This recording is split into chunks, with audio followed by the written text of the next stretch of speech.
I'm Alan Weiss, and this is the writing on the wall.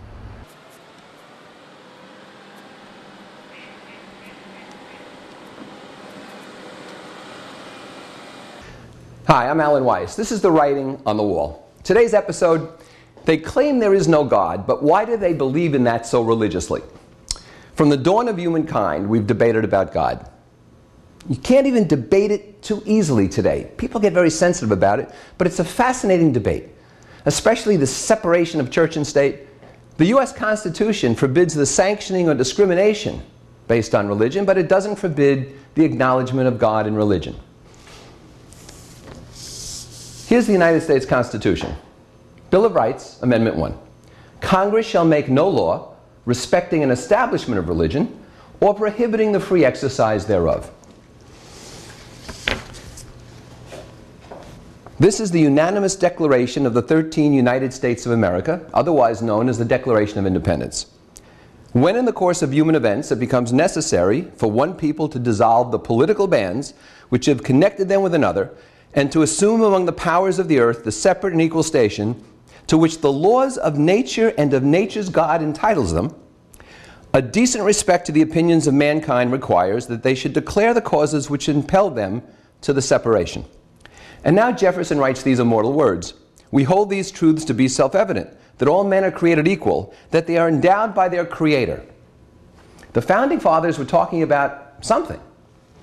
What's wrong with that? What's wrong with referring back to it?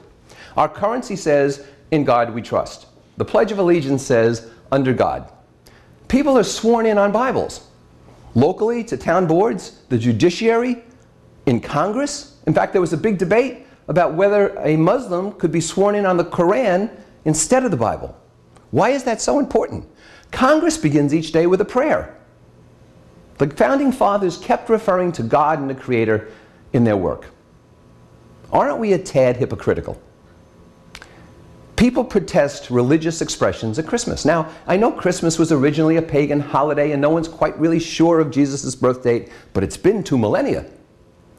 How can people say it's inappropriate to express religious belief at Christmas? It makes no sense.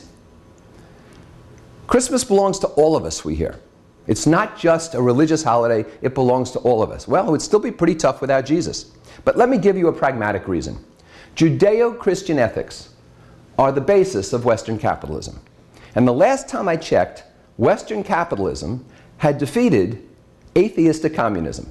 That is, our capitalistic transactions in the West are based on the ethical appreciation and agreement that I'll deliver to you certain products and services of a certain quality at a certain time in a certain manner in return for certain remuneration from you.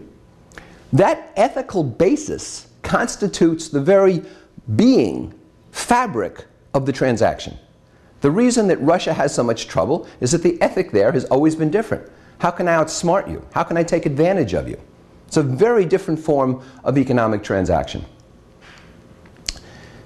If you Google this phrase, which I did yesterday, "God doesn't exist," you will get 3,230,000 references.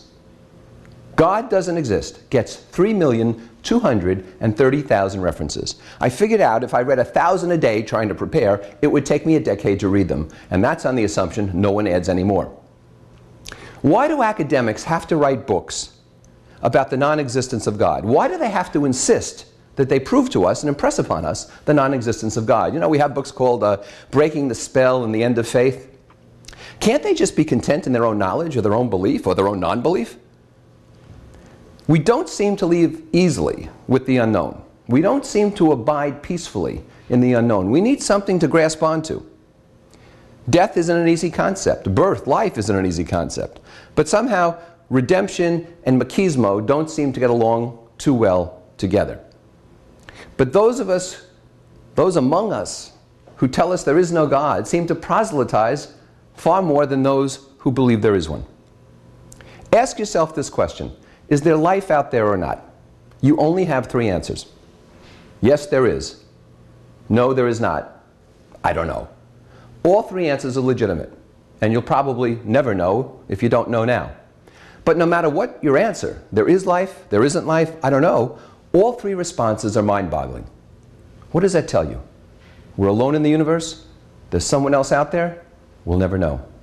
All are mind-boggling. What does it mean? If you're secure in non-belief, which is fine, why insist that others join you? Atheists seem to proselytize the most. I do know that all dogs go to heaven. But for right now, we're about to take a ride. I'm Alan Weiss. This is The Writing on the Wall. This video is over. Let's all go forth and examine our beliefs. Praise be to someone. Koufax, come on, Koufax. Let's go, Koufax. Come on, Koufax. Good boy.